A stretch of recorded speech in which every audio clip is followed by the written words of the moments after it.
Hey there, sports fans, and welcome to episode 10, Starch Modifications.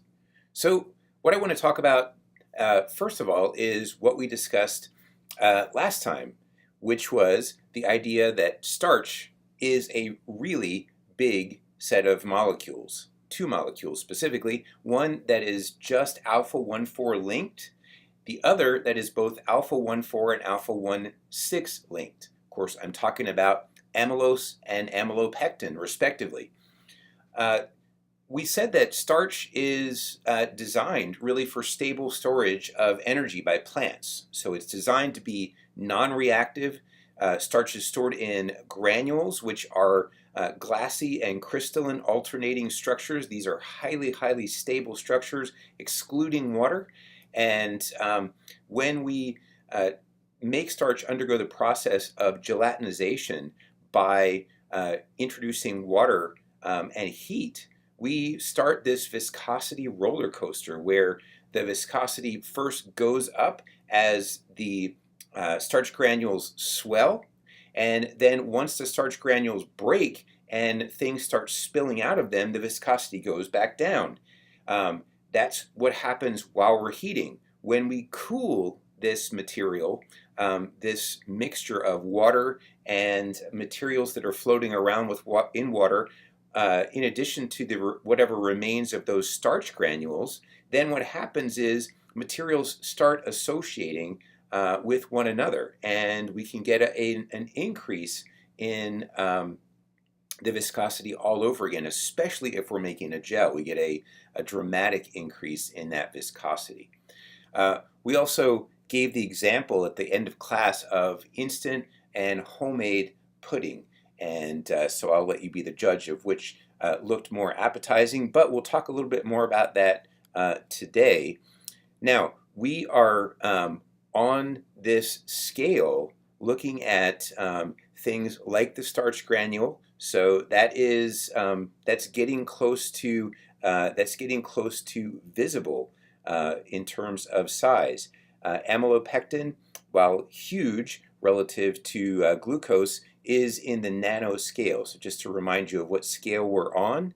The learning objectives for today in particular are to try to get you to thinking about the Starch Lab. I realized that only those in the Monday Lab section actually got to conduct this, but thinking about the Starch Lab, what would have happened if you'd been there, if you were in the Wednesday section, and then comparing that to the starch lecture that we had actually today. So I'm recording episode 10, same day as well. You can see the same shirt and all that.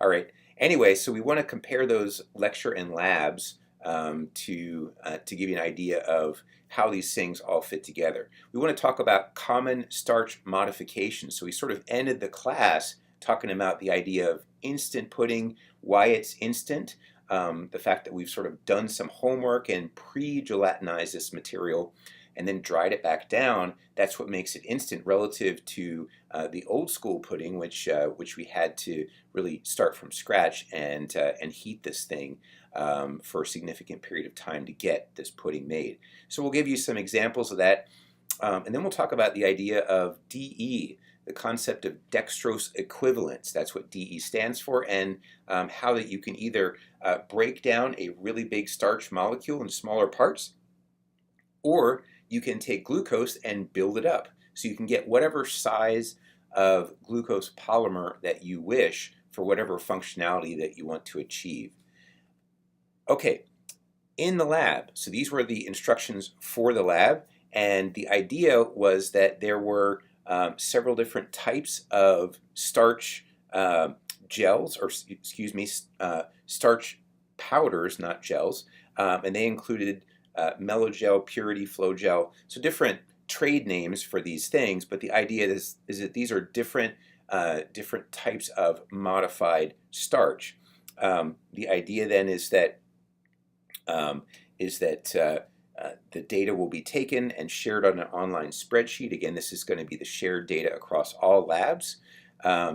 Each group on the Monday section had one starch, and they one starch per group, and there were 4 starches altogether across that lab section.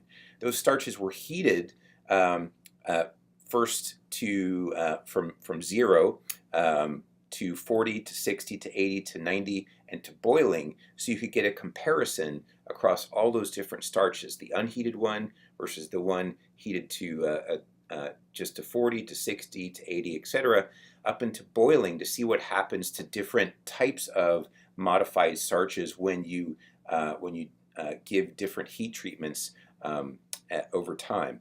So we also looked at the physical structure of these materials. The idea that when you start with this with these starches in a beaker, really you're just suspending starch particles in there, and so you can see it will settle out if you don't do anything else.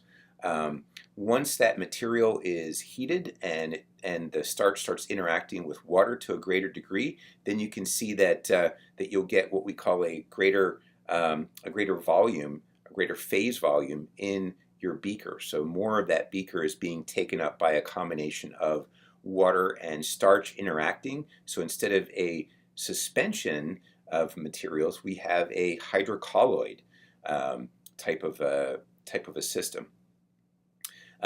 We measured relative viscosity with a pipette. So the idea of pulling some of this gelatinized starch material up into a pipette, and then seeing how long it takes to flow back out once you pull this into a pipette, and then take your finger off of it and let it flow back.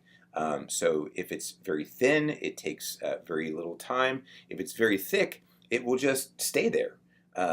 And so that's how we were measuring viscosity. So crude measure, but it works pretty nicely just to get an idea of the viscosity of the starch. All right, so I think we're good for those procedures.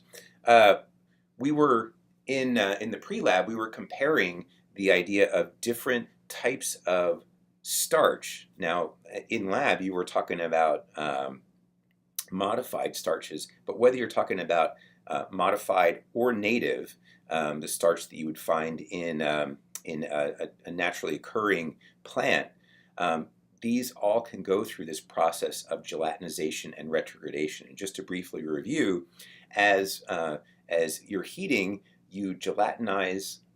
That's when these starch molecules are swelling and viscosity increases. And then these starch molecules, these starch granules start to break down, materials leak out, and this is where you see this viscosity decrease. What you should note here is that depending on what type of starch you're dealing with, cornstarch, potato starch, waxy cornstarch, they don't all lose viscosity to the same degree. Cornstarch maintains more viscosity than does potato or waxy cornstarch, and this gets to what cornstarch is made of versus the other two. Then when you remove this from heat and cool this down, we get retrogradation, but you'll also notice that there's a dramatic difference. Not only does cornstarch not lose as much viscosity, but it also retrogrades. The viscosity dramatically increases, and what you get in the end with cornstarch is a gel that you can make out of that, versus potato and waxy corn, where you get more of a pourable, thick liquid than a gel. All right. Again, in lab, the idea of trying to understand where you are on this starch roller coaster can be partly seen and partly felt or determined in terms of viscosity. So in terms of the visual component of it, the T clarity, or the temperature at which you see a sudden increase in clarity, is when this material goes from this suspension type of a system to more of a colloid type of a system, where you're getting a lot of interaction of materials that have leaked out of the starch granule, or starting to leak out of the starch granule, with water. So this is going to produce a much greater clarity in this thickening material. So viscosity is not the only thing to change. Clarity can change as well. So one of the things to think about with regard to gelatinization and retrogradation are these unique properties of specific starches, and I think we mentioned this already, so I may not dwell on this too long. But these are there are differences between corn and waxy cornstarch. Last time we mentioned that regular cornstarch was about 75% amylopectin, 25% amylose, and that reflects a typical breakdown for common starches. Potato starch is somewhat different. It's got a lot of phosphate groups attached to the starch, so it's somewhat of a different type of starch. And then waxy corn is something which is almost all amylopectin, almost zero amylose, and so it behaves, as you can see on this graph, quite differently in terms of comparing it to regular cornstarch. All right, viscosity, right? So the idea that as that when you get this sudden increase in viscosity, this is indicative again of that change from suspension to colloidal system, and what you'll see is the phase volume goes from low to high in the sense that at a low phase volume you have your materials kind of sitting on the bottom and a liquid on top, and then the materials that are, in this case, starch, are taking up a greater and greater proportion of that liquid. This, as Paige pointed out in the pre-lab, is a guess. So it's not something that's an exact science, but it's a guess in terms of looking at the phase volume, at least for this type of a system. And so you're getting this change. Here's the idea of predicted viscosity, and this is one of those good enough formula that we mention all the time. This is the Stokes-Einstein formula, and it's talking about the idea of particles, round particles, idealized particles, and how viscosity changes as those particles are taking up a greater and greater volume. In the case of starch, what's happening is that as you're moving from left to right here, and this is increasing heating time, you go from these very small starch granules to larger starch granules, swollen starch granules, to much larger starch granules. And as that's occurring, what's happening is the overall viscosity N is being influenced not only by the viscosity of the solvent, that's N sub S, but also by the phase volume. That's the other Greek letter that I'm suppressing. I think that's theta. If my brain isn't too tired to think of the right letter. So there you go. There's viscosity, solvent viscosity, and there's your phase volume. It's really asking the question, how much space, in this case, are these starch molecules taking up as they soak up water, as they start to get a watery shell around them? And so this is just, again, an estimate as we're looking at this phase volume. All right. During lab, students also were able to see in a second floor lab, they were able to see images under a microscope where when you looked at a light microscope and you're looking at native starch granules, these are starch granules which have not been subjected to heat. What you see is what looks like a bunch of little flakes or little rocks, and in some cases you can see things that look like maybe little concentric layers, like sort of tree rings, things like that. But that's about all you're going to see under a light microscope. Now, if you compare that to polarized light, you'll see something different. So when you have polarized light, you'll see a dark background, and you can see some of those starch granules, and they appear different. And specifically, what we observe is this cross pattern. So it's sometimes referred to as a Maltese cross. And so this is the cross pattern that you'll see in in the case where you have crystal and glass structures. These are intact starch granules before water has gotten in. And I sort of was joking around with some of the students last lab period to say that maybe in the future we'll call it the P90X kind of pattern rather than the Maltese cross. But whatever, just the way my mind works.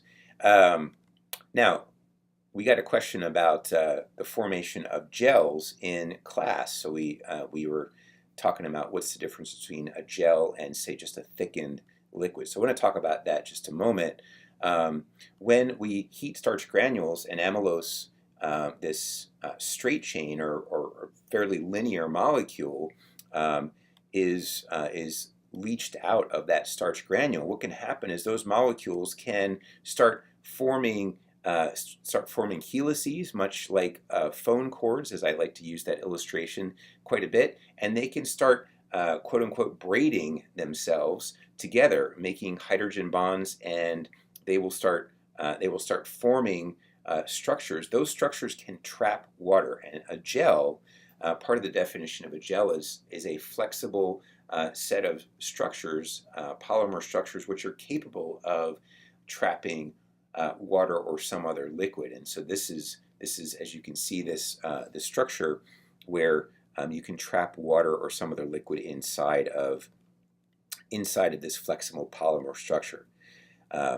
So this is that's what happens in terms of gelling, and that's a function of amylose. Now, if we think about amylose to a certain degree, but amylopectin even more because of its branching, especially after hydration, what we can think of is this idea of these big molecules now surrounded by shells of water, so even bigger than before, and now spinning. So they're taking up all that space basically they're taking up a lot of space because they're spinning. So because of the spin, they're sort of acting even bigger than they are. So these are already big in terms of molecular considerations, but because they're spinning, they appear even larger. So you can imagine somebody with a jump rope or something else kind of spinning around their head, something like that. You wouldn't want to really get anywhere near them, right? So the jump rope is only at one position at one given time, but if they're spinning it fast enough and you get close enough, you'll get hit by it. So in effect, it's taking up all the area in that sort of circle, and this is the same idea. And this is spinning not just around and around, so it's not just a circle, but it's spinning in all dimensions. So it's acting really like a sphere rather than a circle, and that's this concept of this hydrodynamic volume, the idea of molecules tumbling and acting somewhat like spheres when in the presence of water, sort of as hydrocolloids in the case of starch. All right. So switching gears, I made an old school pudding just this morning, and I'll let you read the ingredients, but you can see that I started out in the upper left-hand panel with the dry stuff. So cornstarch, sugar, salt, and then I added in the wet ingredients, mix, and once that was thoroughly mixed, then I started heating, and so I heated that material and I brought it gradually to a boil. The last two things I added once I took this off the heat were the butter and the vanilla, and then I let it cool in the refrigerator, and I ended up with a pudding. That's the way that puddings have traditionally been made, and I guarantee if you try the recipe, it's totally worth it. 45 minutes of your time, and you get something really delicious. But maybe you don't have that kind of time. How about instant pudding, right? So we're going to talk about instant pudding in just a bit, and compare that to this old school mix. So one of the things that actually, we'll just skip over this slide just for a second and come back to it. So if we want to compare an old school pudding to an instant pudding, one of the things that we want to look at first is this idea of what's on the label. And so since this is the first discussion of these modified starches, then I'll say always to consider what they mean by modified, right? They don't necessarily tell you what type of modification, they just say, oh, it's modified. In this case, to make this instant, this is a pre-gelatinized starch where the work was done ahead of time. And so you can see this label, and so this is an example of this pre-gelatinized starch. This is one way of making it such that you can mix it with cold ingredients, and there's no heat necessary, and you can make a pudding out of it. Not nearly as good as the old-fashioned one, by the way. But all right, let me just check and see what the next slide is. All right, so we'll get back in order now here in just a second. So the Starch Lab dealt with several different modifications. The pre-gelatinized, that's the one we talked about with regard to instant pudding. This allows you to disperse these materials in cold water. Starch does not disperse well in cold water unless you've done this pre-gelatinization, pre-cooking step. Okay, so this is why we do that for the purpose of making instant mixes. The next thing we're going to talk about is cross-linked starch. Okay, so that gives you something with a lower viscosity while you're heating it, and it also kind of slows things down. It slows the whole gelatinization process down, and it allows this starch to survive some really harsh treatments, whether that is acid, whether that is very high shear, very high temperatures, and so it's designed to help with that. Depolymerized starch is the third type that you all saw in lab, and the idea is that this depolymerized starch is treated with acid, and that acid will thin the starch when it's being heated during that whole stage of gelatinization and then granule breakdown. It's thin, but once it retrogrades, it becomes very thick. In fact, you can make some very good gels out of it, and the reason is that in effect you've broken down the amylopectin and caused that amylopectin to act more like amylose. So you've sort of effectively increased the amount of amylose in the system, and it's used, as you can see, for a number of different applications. All right, so since we talked about the pre-gelatinized, let's move on to cross-linked. So here's cross-linked, and a good example of this, of course, is in a lot of canned foods. So now what we do is instead of the typical excuse me, hydrogen bonds that would be present in a native starch, we replace that with phosphate bridges. So now these starches are literally linked together, right? So we're taking one long starch chain, whether that's amylose or amylopectin, and we're linking it to another starch chain. They can't separate now. And so this makes that starch much more durable, much more resistant to the process of gelatinization. So even though the hydrogen bonds weaken with heat, and probably from your prerequisite courses you remember that in general these type of bonds will weaken with heat as opposed to these covalent crosslinks, which will not. The idea then is that you get a greater heat stability by adding those covalent bonds. All right, so again, it takes higher temperatures to gelatinize this in the first place, just harsher conditions. You get less swelling overall of those granules, and it's more stable in the end. So this is used in products which may have a long shelf life as well. So canned foods are a classic example, and here's two of them. And maybe if you're preparing for Hurricane Florence to come in, you have some of these, or you're going to buy some of these. And one of them would be cream-style corn. This is a classic example. You can see on the label it'll say corn and water, sugar, and then modified cornstarch. They don't say how they modified it, but this is the classic cream-style corn modification. It also applies to pie filling. So if you think about pie filling, it has to go through this harsh canning process, and it has to maintain its thickness over a long period of time. And very often, rather than just popping the top and eating it with a spoon, which of course you can do, you often rebake this material. So it's been through a canning process. You open up this can, you pour it into a pie shell, and you rebake it. So it's got to survive a lot of pretty harsh treatment.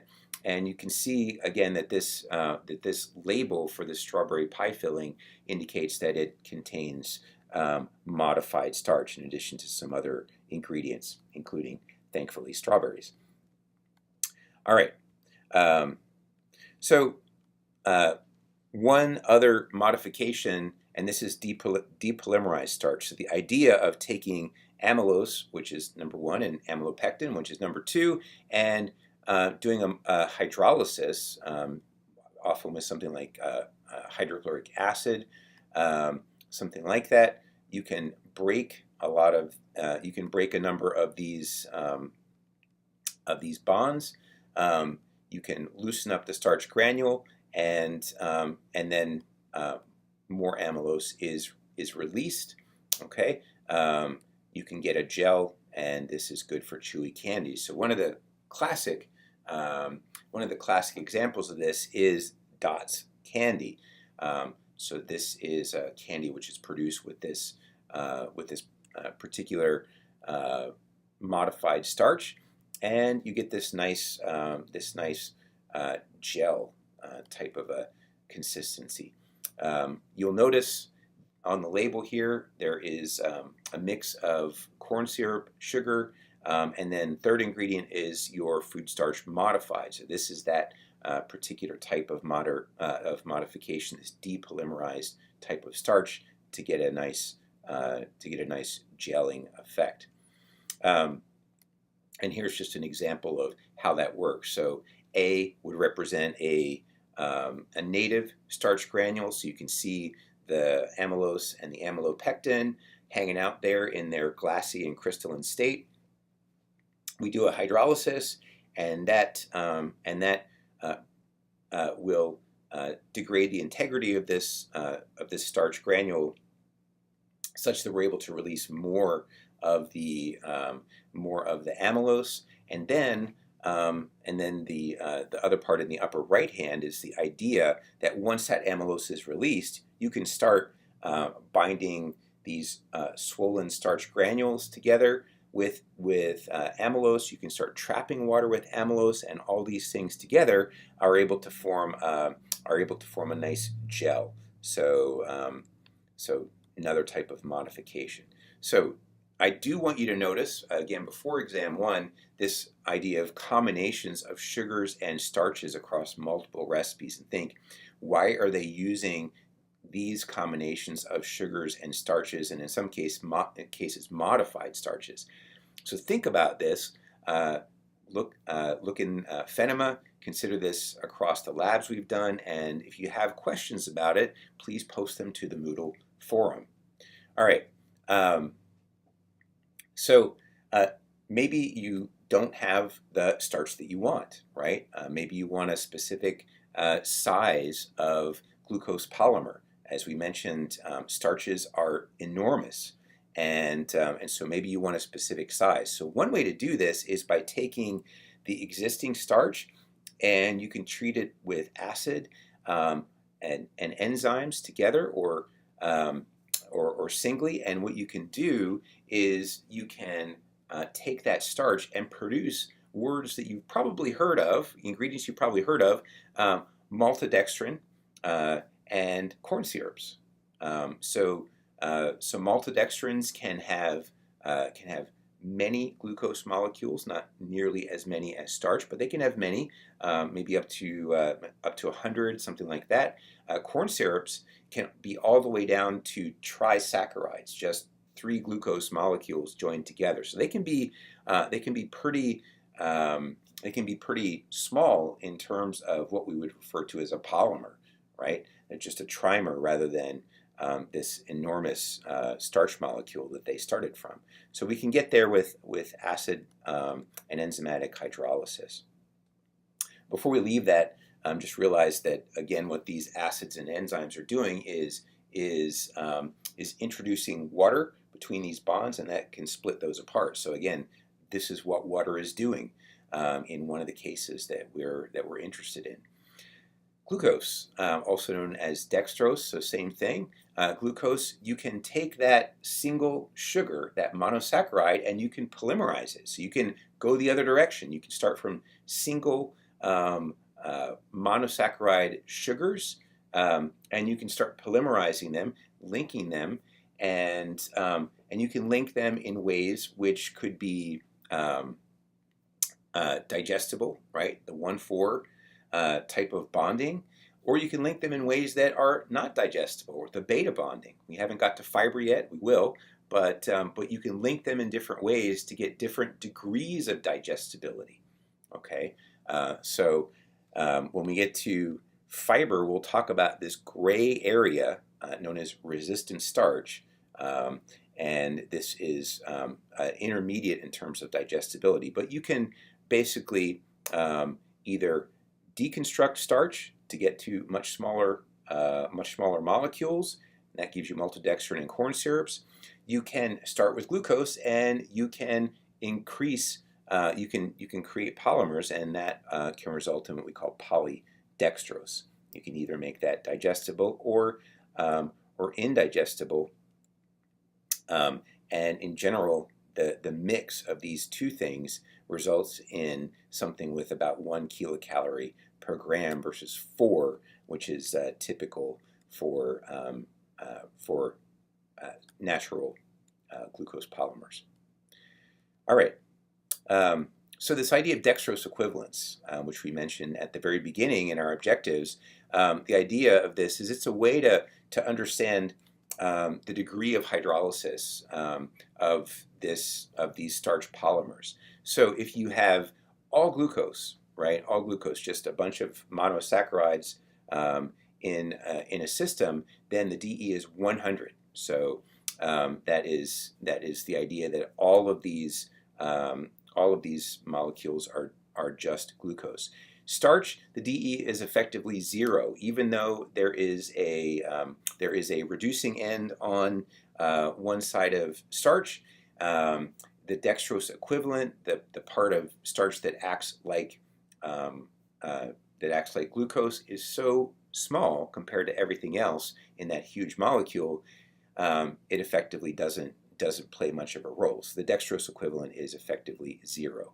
So this is really measuring the aldehyde or reducing group component of this, and that's why I mentioned that I'm just kind of, I don't know, looks like that to me in my mind. Open close, that idea of the ability of glucose to open and close and to form